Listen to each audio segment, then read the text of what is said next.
Stay home. Discover the center of your universe. This is the topic that we will be addressing in this program.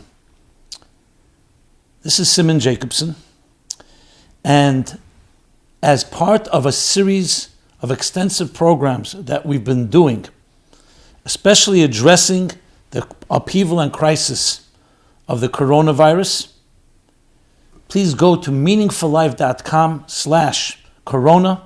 You'll find a wide array of different programs for different audiences, different ages, including what I strongly recommend is a daily spiritual antidote, a 3-minute video that's meant to counter the disruption of our outer lives by boosting and bolstering our inner lives, strengthening our psychological and emotional immune systems.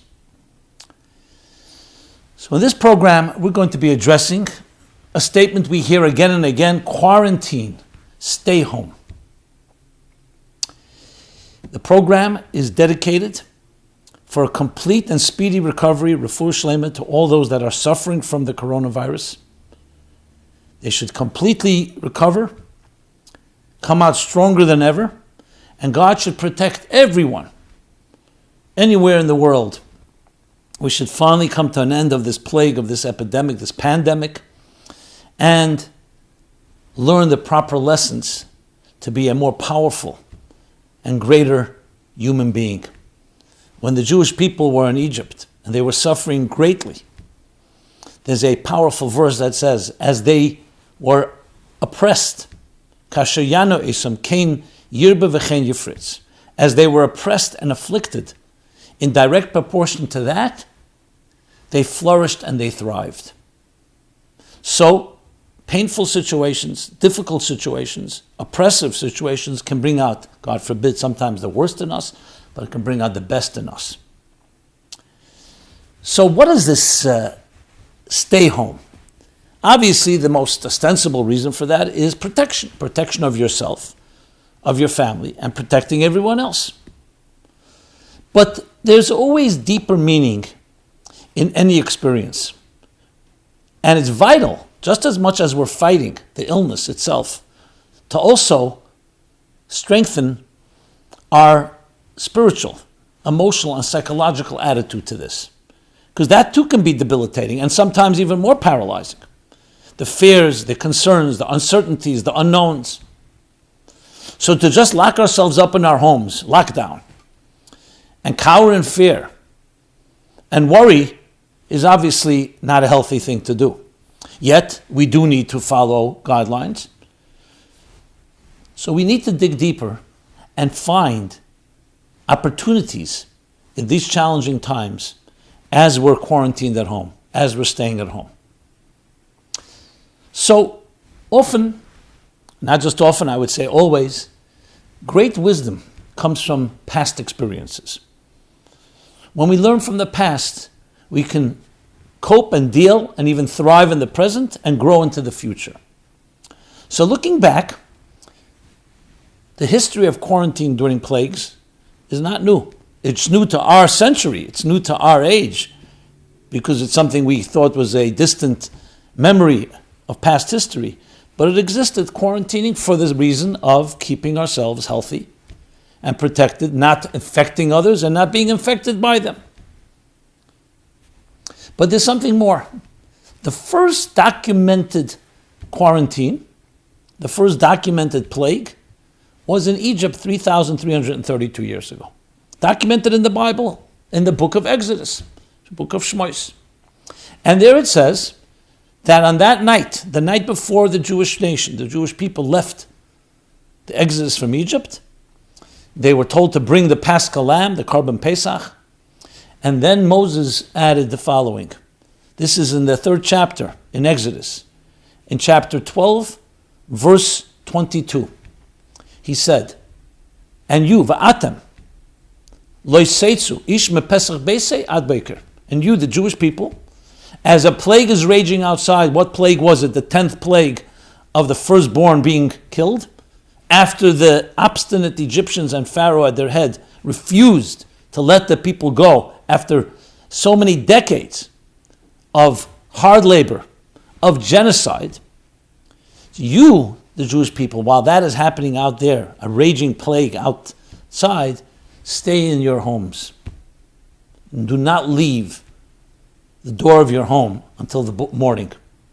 Because then the morning came, and then the afternoon, and the Jewish people marched out of Egypt for the first time after decades, hundreds of years actually.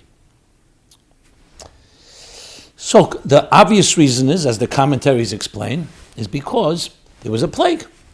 Rashi, the classic commentary, says, because once permission is given to the agent of death, the angel of death, to kill, it's not healthy to be in that environment, because there sometimes can be no distinction between the righteous and the wicked.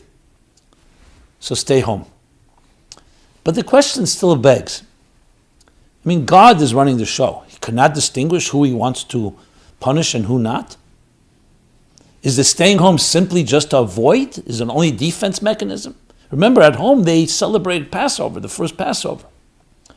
There's more to it. And as a matter of fact, all the laws that we learn in the Talmud, which are actually laws that become part of our modern culture about epidemics and plagues, comes from this verse. In the Talmud, in the tractate Baba Kama, 60b, that's where we learn that when there's a plague raging, go into your homes. And this verse is cited. So the verse is actually a precedent for exactly what we're being told, stay home. But is there anything more to it than just protection? Avoiding the contagions to spread? And the answer is absolutely yes. And we see it, even naturally, you see people coming up with all kinds of innovative ideas, what to do at home. The children are home. Everything's been disrupted. Our plans, our schedules, our work, our public engagements, involvements. Our schools are closed, children are home. We're home. So people naturally, just out as a grassroots type of effort, are coming up with all kinds of ways of what do we do at home. So we're hearing the idea of time to bond, time to love more, to appreciate. But it goes a lot further than that. And it all comes to answer the big question, what is this quarantining? Could God not have figured out? Let them go and decide who he wants to pass retribution on and who not. So there's something more going on. And I would submit, not just something more, but it actually brings us back to looking at ourselves in new ways. Now, when we're busy, as we were just a few months ago with our schedules and our plans, for good or for bad, whatever they were. So we're going to work, we're commuting, we have our Passover plans or summer plans or other plans. Our children are going to school. Everybody in their world. So if someone comes to you and says to you, it's time to think about who you are. Introspection, soul searching. I don't have time for that. I'll do that maybe summer vacation, maybe before the new year. I'll find some time. But now suddenly, against our will, we've been thrust in that situation. And many of us are facing ourselves for the first time because we don't have that escape. I have to go out to eat tonight with friends, or I'm going to a play, or I'm going to a game. And that contains the opportunity of really discovering what home really is. So let's go back in history and psychologically think about it. What is the role of a person's home? So as adults, many of us see home as that's the place I go to sleep, to be with my family and loved ones, my place of intimacy. But it's not necessarily my base. My base could be my career, my work, or my social life. Well, the work and social life are right now been paused indefinitely. So what are we left with? The question is, so what is your home? Now, like in any scientific approach, what you want to do is you don't look at a situation as it is right now. You go back to its roots. You go back to its roots before it's been impacted by human choices, by distortions, by different jaded experiences and prejudices. Let's go back to whom. Where's the best place to find out who we really are? Let's go back to our childhoods, when we were born. What is a child without a home? When you think of it that way, wow, 1 second. A child without a home? Remember, a home doesn't just mean the physical abode. It means a family, it means a nurturing environment, it means protection. A child is a defenseless, vulnerable creature. Has no way to protect itself. Its home is its nest, the hearth. And of course, we're talking about a healthy home, a healthy family environment. We'll mention a situation when it's not that way, but the way it's meant to be. And we all can relate to that. So when you think of it that way, not where you are as an adult, where maybe your career was the center of your universe. The home is actually the real center, as it was always from the beginning of when we were born. Let's go a step further. Let's go a step backwards. We began 9 months from conception till birth, where completely sheltered in another form of a home. Our mother's womb, a home, which protects from the elements. Even eating, drinking, breathing, everything is provided for. Complete nurturing, completely submerged in the embryonic fluids. You ever know when you go underwater? There's something about it. You go underwater, you feel protected, you feel surrounded, you feel like loved and embraced. But here's 9 months, and not just plain 9 months, 9 months of our development. The earlier stages of our lives is when we are being shaped and formed. And an example given is that a young child is like a warm ball of wax. Every experience gets etched in that wax, and as we get older and it hardens, it becomes part of our psyche. Again, for good or for bad. In our mother's wombs, that's where it all begins, because everything is so delicate. It's like a seed. One little scratch, God forbid, later can be an enormous gnash in a tree. So those early formative years are shaped completely by protection. Essentially a home, an abode, a dwelling place. Then the child is born, the umbilical cord is cut, and that nurturing environment in a healthy situation continues. Not in the womb, but the womb is now extended in the bedroom, the child's crib, the clothing, everything that protects the child. Slowly, slowly, as the child grows and learns to become more independent, begins to go to school, meets others, all these early experiences of that home, that nest, really builds the confidence, builds the love, builds that security that later we can soar and spread our wings. Think of a bird that never had a nest. It would never have the strength to go fly. It needs the stage of nesting, and then there comes the point where it becomes a fledgling, and then finally it can take flight. So everything in its stages. So the fact is, home is actually the essence of who we are. That's why the Talmud has a statement that says a person is not complete without a home.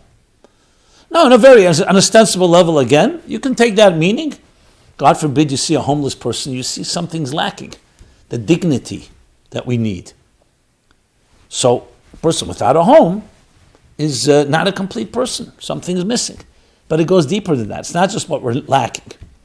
The home provides that love and that security, that unconditional validation that really sets the stage and builds the self-esteem necessary to succeed in every area of life. Without question.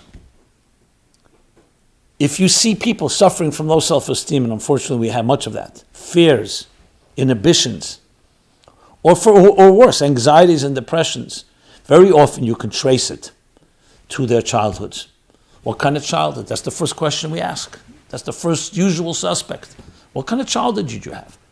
Was it a loving environment? Were your parents validating you? Showing you how great you can be? Nurturing you? Or did you have parents that were critical? That would always find something wrong, would invalidate you, or worse. Not even getting into higher levels, deeper levels of abuse, I should say. So when you trace it, you suddenly realize. So home actually is not just home, not just four walls and a room and a few rooms. It Because you could have a home like that and there could be no love as well. It could be a very abusive home, a dysfunctional home. Home represents a lot more than just technicality, having a roof over your head that protects you from the elements, from rain, snow, or from hostile forces. That is the so-called, what we call it. Love is not just the absence of hate.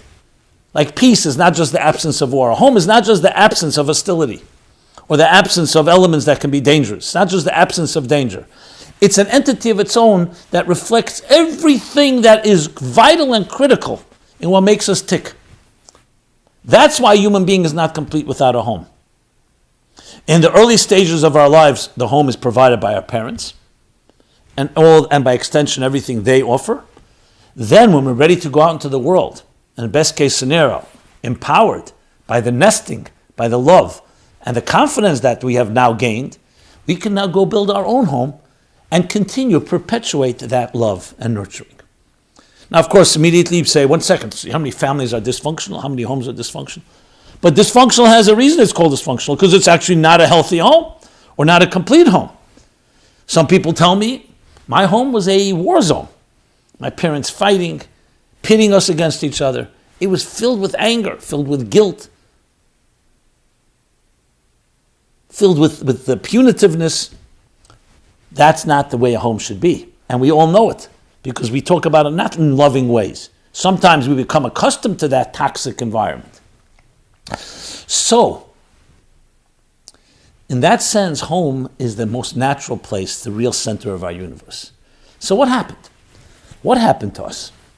What happens to us is the natural you, the center of who you are, and everything that makes you healthy, is that nurturing nest. We grow older, and hopefully that was there. We start going out into the world. And I mean that not just physically, but also metaphorically, interacting and so on. And we discover disappointments. We discover there's duplicity out there. We discover there's divisiveness. We discover there's exploitation. What do? So if you have that reinforcement, the roots, another example would be the roots of a tree. So that power can counter those forces, and you say, you know what? That's outside of me. I will build my hearth. I will build my home. In my home, not only will it be peaceful, there's an inner calm. There's an inner healthy functionality. The loving elements, the complementation, the teamwork, everything that makes a human being the healthiest. And the outside world, that's the hostile world. That's where the battles take place, of all sorts. Whether it's battles, literal battles, or it's battles of competition, or other forms of exploitation and manipulation and everything that goes on.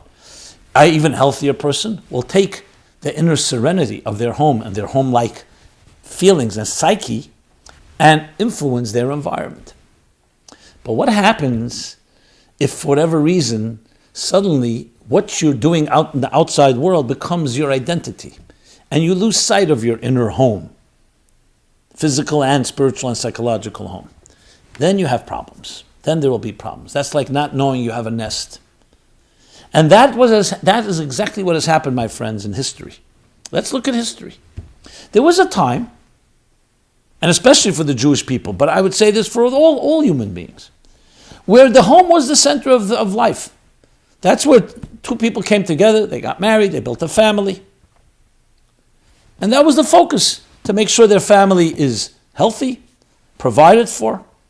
So what would they do? There was no travel then, there was no internet, there was no technology. I'm talking about going back even pre-agricultural revolution, or even the agricultural revolution. So you had people go out to work. They worked the fields, wood choppers, water carriers, different services, trade, providing resources, salt, pepper, bread. So there were the different, but these were all considered menial labor. Wasn't considered to be, wasn't glorified. It was a means to an end. I'll chop more wood, or I'll carry more wood. I'll make a little more money. I could then bring home a gift. Well, first let's talk about the necessities. Food, drink, shelter, clothing, the things my family needs, education. But then things changed, especially from the agricultural revolution, moving to the industrial revolution, where now most of the time people did was not spend at a field 8, 9, 10 hours under the sun to just come back with a bushel of potatoes or rice or grain, which they used, and then they traded the extra, bartered. Now, suddenly you can press a button, industrial revolution. I've mentioned this a number of times. The Admiral Adam Rickover was a Jew that escaped the pogroms of Eastern Europe, the beginning of the 20th century, came to the United States. Herman Rickover, not Adam. He came to the United States, and he became in the Navy, and he climbed all the way to become a 4-star general. That's the highest rank in the Navy, not 5-star, 4-star general. He was called the father of the nuclear Navy. He gave a talk in 1958, I believe, 55, in the mid-50s. A talk where he compared 1855 to 1955. Maybe off by maybe 1857. And what did he say? He came up with this interesting, fascinating statistic. It'll just show you how the world changed. He said 90% or 93% of energy generated in the world in 1857 was generated through human labor, human and animal labor.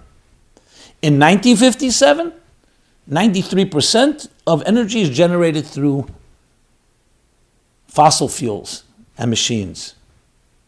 Now, this isn't a small matter. This explains, as he points out, the sudden explosion of wealth and prosperity. Unprecedented. Because now whoever controlled the machines, everything was multiplied exponentially so many times over. But another thing emerged from this. All the free time. All the free time of people. That instead of having to labor in the fields for their sustenance, now have a lot of extra time. They make a little money, they can purchase it. Look at today, Amazon Prime, you press a button. I know we're going through different changes in this particular period, but overall, so whatever he said in 1957, now in the year 2020, is a whole new world. So what happened to all that focus? So you'd think many people went back home, since they didn't have to work that much, or they could make the money in much less time through industrialization, they would go back to the center of their universe, their home and family. No, that's not what happened. Well, even before in 1857, the concept of a career was created. We created a new center of our universe. What's the new center? You said, my job, my social life. As a matter of fact, for many, this became a great replacement because my home, I don't want to have to deal with nagging children and a wife that may be down today. I can go out and have fun. A new center was created. Now, just as an aside, you can imagine what happened. The men created this new center. The women at some point said, 1 second, where are you? That was not the contract. Oh, you're having fun out there, or you're enjoying yourself, you're building career, you're building money, you build a new center? Why am I not part of it?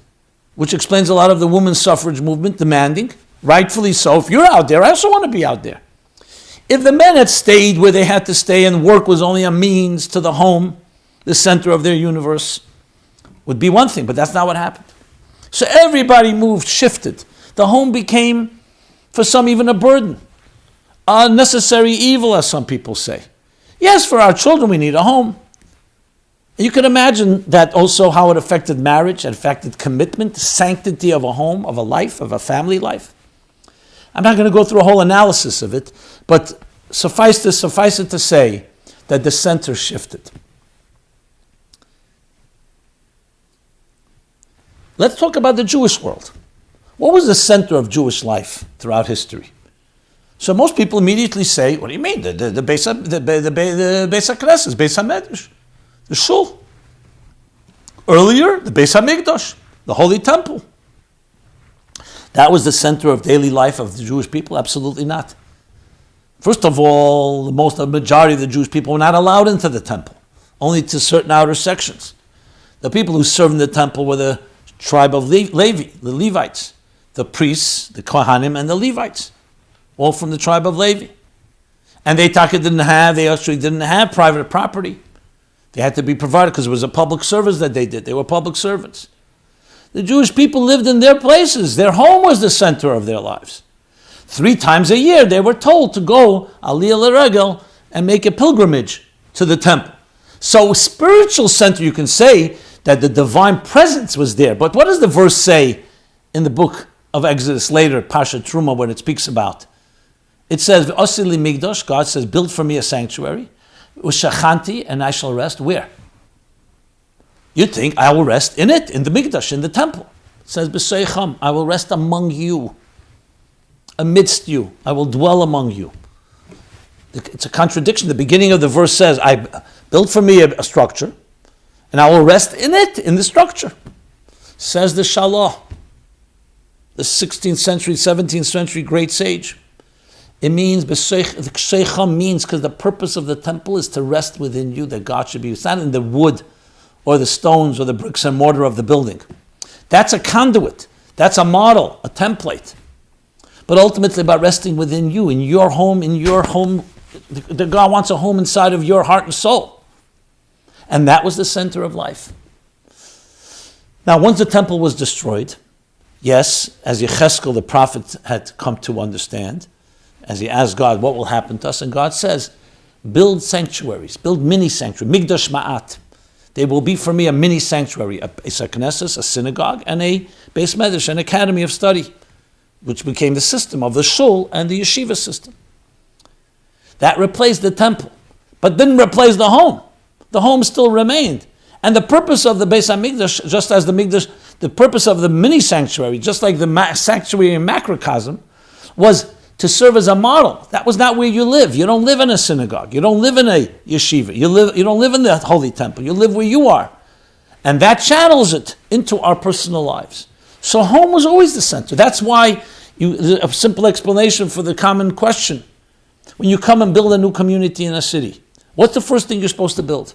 So most people would say the synagogue, because that's the public square, public place for prayers, for holidays, and so on. No. A mikveh. You build a ritual bath, which is not just a ritual bath, that controls the intimacy in the home, taras hamishpacha, the purity and intimacy between husband and wife. That comes before everything. If you have money for only one thing, the mikveh. If the center was the temple, the sanctuary, the shul, the synagogue, because it's not the center is personal life. If you don't have shalom bayis, if you don't have harmony at home, shalom bayis, not just shalom, doesn't just say peace between spouses, between family members. The house is a house of peace, a house of completion, a wholesome environment. Then you can build as many synagogues as you like. Something is missing. So the home has always been the center. But just as it affected the general world, it also affected the Jewish people. Without analyzing all the reasons, it shifted. The home, for some reason, for some, I'm not saying for everybody, for many, did not remain the center. Either our jobs or the synagogues, social interaction. Now, there's a value. Of course, there's value to go to synagogue for davening a minyan or for holidays or Rosh Hashanah, Yom Kippur, a quorum, the synergy of a community, but not at the expense of the home. So suddenly comes 2020, around Purim time, March. The way it affected us. It started earlier, they say, back in November 19. That's why it's COVID-19, when it began. But when it affected us, when we began to realize its impact, suddenly, stay home, go home. To the point even minyanim, even quorums and synagogues were told not to have that. Now, of course, the primary reason, as I said earlier, is because of illness, because of the virus, this coronavirus, the disease, the pandemic. But there's always more. It's also, I'm not trying to explain why God does things. We don't know why God does these mysteries. But we ask ourselves, what do we learn from it? What do we derive from it? What we go away? Not why, but what are we supposed to do about it? Well, one of the things is suddenly it reminds us, you can't even go to these public places. Whether it's a job, a career, or it's other social environments, or it's a synagogue. Yes, on one hand, it's tragedy. Why can't we have that regular? It's our comfort zone. But on the other hand, it's a reminder. Atem le'seitzu, you should not leave. Ish me pesach beisi, a person from their home. Another verse that's brought in that discussion, Sugi and Baba Kama that I mentioned earlier, is from Yeshaya, the prophet Isaiah, 26:20, where he says, Lech ami, go my people, go my nation. Ba b'chedarecha, go into your rooms. Uzgard losecha, and lock your door, close your door. Chavi, hide, conceal yourself.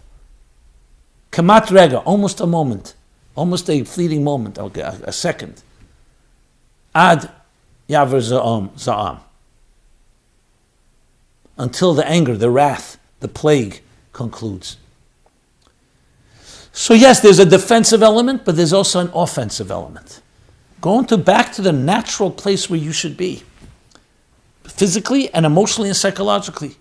The place where the womb, the nurturing and loving environment, the place that you're surrounded by that type of validation, confidence, reinforcement, the essence of who we are, the core and center of our universe. So stay home has a whole different meaning when you think of it that way. Now, for many of us, it's very unnerving because we're not used to it. We identified by our center of the universe was much more the activities we did, the places we went to, our work, our third spaces, as it was called, besides home and work, our social environments, or in the religious context, our houses of worship. That became for many people, I need to go there. For religious reasons, for psychological reasons, emotional reasons, whatever, because that's where I interact after a long week. Suddenly we're told, no, my friends, stay home. The second half of that has to be discover the true center of your universe, or rediscover. It's a time to really think about that. What shaped us? What shapes a healthy human being? When you think of it that way, you understand why the quarantine happened back in Egypt. It wasn't just to protect from the plague. That was the obvious reason. But also to build inner resources. There's a positive to it. Not just avoiding the danger. To build inner resources. To build and reinforce and bolster that home that you have. Physically and above all emotionally. When you think about it that way, then it takes on a whole different shape and form our attitude to what's going on today. So many of us are feeling helpless. Things are out of control. And yes, there are many things that are not in our control. We don't know the spread of the virus, how long is this going to take? When are we getting back to, some people say, to normal? We don't know. So there's a lot of that uncertainty demoralizes people. And for obvious reason.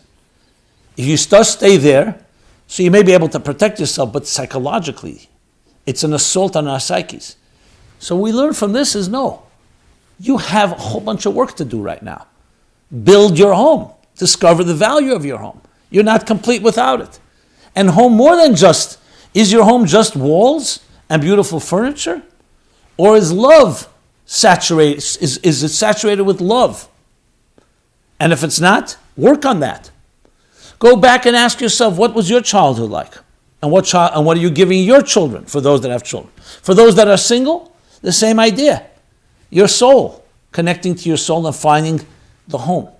The v'shachanti b'seichem, God dwelling within you in your home. So home takes on a whole new meaning. And perhaps when the history books will be written, we can say that 2020 wasn't just escape, wasn't just quarantining, lockdowns. It was also a new appreciation of the center of who we really are. Our homes, our nurturing, our love that we give. I want to share something. I've shared this, but very powerful experience. I remember years ago watching John Bradshaw, one of the early practitioners of the inner child therapies and so on. He had a workshop, which I believe I saw it on video. Very, very moving, and to me it was transformative. So he had a group of 50, 60 people, men and women. And he was doing a workshop. And when I came, it was like right at the beginning, and the first thing I hear is a very familiar sound, but I couldn't place it. A heartbeat is playing in the background, but loud, amplified. Pum, pum, pum, pum, pum, pum. Then I discovered that's what it is. It's a heartbeat. And it has a certain soothing element. There's also a rush, almost like a water rush behind in the background. And that was playing. And Bradshaw begins to speak slowly and deliberately, and he says, this is the voice, close your eyes. Yes, everyone. This is the sound of your mother's heartbeat. Where did you hear it? For 9 months, 24/7, you heard it. You were in her womb, and the closest thing, what was the sound? The background music, so to speak, was the heartbeat. And you hear it. Pum, pum, pum. It's hard for me to convey without the whole experience, but let me share this. Okay, a heartbeat. Very calming. And then he begins to speak slowly, as if your mother's speaking to the fetus. And but again, the background of the heartbeat, that soothing background. And the mother says, John Bradshaw says, my dear child, I've been waiting for you all my life. You're a gift from heaven. I can't wait to meet you. I think about you all the time, what you look like, what you'll feel like. And I feel you inside me. You're part of me. And the day will come when you will emerge, and I want to tell you, assure you, that I have a special room for you ready at home. And a special bed, a crib, with new fresh white linen, and pajamas, and clothing. That will create the most beautiful environment for you, the most beautiful, nurturing home. And I will always protect you. And I will look forward to see you growing and blossoming till you become an independent adult. And I will be able to be proud to see what you turn into. But I will always be there for you, unconditionally. This was the gist of it. There's probably more. The crowd began to cry. One at a time, whimpering a little louder. I began to cry, to be very honest. At first, you're cynical, skeptical. You say, okay, nice manipulation. But then you say, 1 second, this is true. It resonates. Anyway, he goes on, that gist. Finally stops and pauses, and everybody's still in their mode till they come out of it. What was the point? Why were we so touched by this? Because this is what resonates, is what we should have heard. Or maybe we did hear. And if we didn't hear, we should have heard it. Because that's what we need. That's what defines a human being. The dignity, the majesty of someone loving you unconditionally. What that mother says. And with the background, the heartbeat. That's our beginnings. That's how we began. And not for a minute or two, for 9 months. And then the early years. So those of us that had it in the best, fullest way, what a gift. Those of us that some way it was compromised, now's the time to rediscover it. That doesn't mean you can't rebuild it. This is also part of our challenge now. So both to appreciate home in new ways and perhaps rebuild or build for the first time a home the way it's supposed to be built. And again, it's not just the physical home, it's also the psychological, emotional one. Do not leave the home, the door of your home. Stay in your doors, lock your door. Not just protection, to build, which is also protection. Build your inner life. I always mention this. People ask the question, I ask people, so tell me, who are you? What's your story? Who are you? Most people give you their business card. But that's not who you are, that's what you do, I tell them. Okay, some people laugh, some people cry. Some people say, hey, what should I tell you? What I do has become who I am. Can you imagine? Who you are should define what you do. It's like the hammer tells the hand what to do. The ship tells the captain where to go. But for us, the center of our lives, which is our work and expectation and demands, and our bosses and our clients, they're controlling. That has become who we are. Stay home. I wish it didn't come with pain and suffering. Stay home and discover that first build yourself from within. And then everything else is defined by that. What you do should be defined by who you are. Basically, your home should define your work and your social life and even your synagogue life, not the other way around. It begins from your inner identity. So you can replace the word home with inner identity, building your inner identity. Imagine how relationships would be enhanced when we had that. The Kotzker Rebbe once said, if I am I because you are you, and you are you because I am not and you are not. But if I am I because I am I, and you are you because you are you, I am and you are. What does in simple English it means? That if my identity is defined by proximity to you, and walking around you, and responding to you, reacting, a reactive approach, then I'm not complete because who am I without you? And if you're defined by me, so it's like the blind leading the blind. However, a relationship where you are a complete entity, and then I am I because I am I, and you are you because you and you, they can come together without one annihilating the other. As Hillel said, who am I? If I'm not for myself, who am I? That's the beginning. If I'm only for myself, what am I? So then we need each other. But you can't begin, if your identity is going to be defined because you begin with the first half of the statement, if I'm only for myself, what am I? No, first you have to build your home. First you have to build your identity, your solid foundations. You build a foundation, and upon that you extend the structures. You know what the means are and what the ends are. That, my friends, is the meaning of home. I can go on and on. Home is such a rich concept. And all of us have wandered away, somewhat betrayed our own inner homes.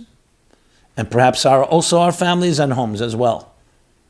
This is not critique. It's just the way the modern world has evolved. The prosperities, the comforts, the appreciation of inner life has become somewhat compromised, somewhat limited. Well, now, no longer. It's very clear. Now, we all want this pandemic to end, there's no question.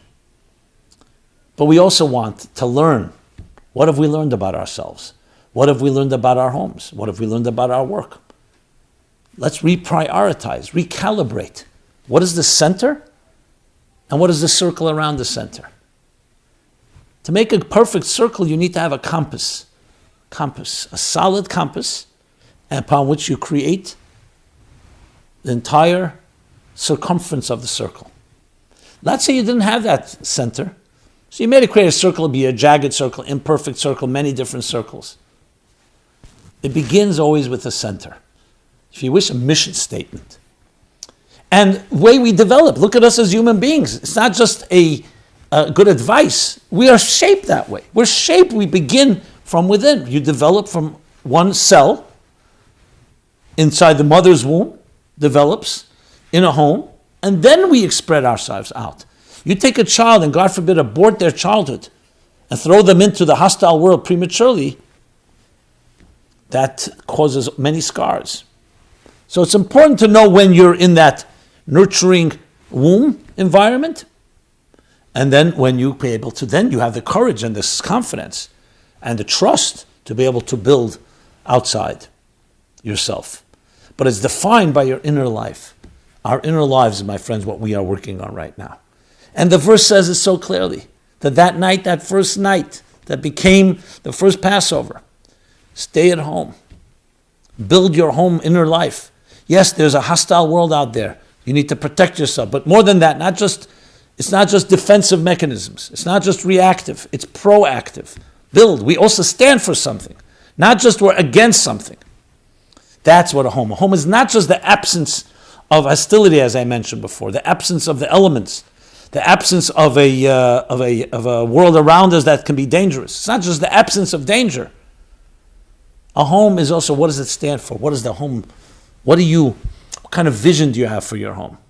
What kind of people walk into your doors? What, when the day comes that they can walk into your doors, what message, what vibe do you want to project?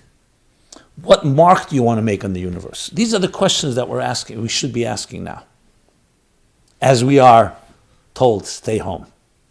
Discover the center of your universe, the true center. And everything changes as a result. Everything changes as a result. In Hebrew, the word home, bayis, a bayis. It's like the letter Beis, the second letter of the Hebrew alphabet. It's like a box. But you see there's an opening, because it's not a box, it's not enclosed as in a totally trapped, airtight environment. It's a protective environment and has a door, like every home has a door. That verse it says, the Pesach Beisei, don't leave the door of your home, because homes need doors, but right now the door has to be closed, has to be sealed. Sger de lo secho. But then there comes a time when the door opens and you can enter and exit and bring the deeper love and the inner strength that we built up during this time and transform the world. The whole world becomes then a home, which is actually the expression that we say that God desired Dira betachtenim, a home in this lowest of worlds, in this hostile, dark, antithetical to divine world. I wanted a home. I don't just want to have shelter. I don't just want to have a place a hotel to pass through. A home where I can be completely there. Sometimes it goes even further, a beautiful home. Dira no. And sometimes even compared to a garden. A place where I can luxuriate, a place where I can enjoy, where the divine gets fused with the material world. But we have wandered away. Material life has become so comfortable. That's why this is so shocking to us. We thought we were invulnerable. We thought we were in control. Well, all that has now paused. It's clear that we're not in control. But we're not in control of what's outside, but we're in control of the key, the center of our lives. Who you are, what you project. And if you say, 1 second, I've never thought about that for so long, well, now's the time. And those of us that have thought about it, now we have the opportunity to strengthen it, teach it to others.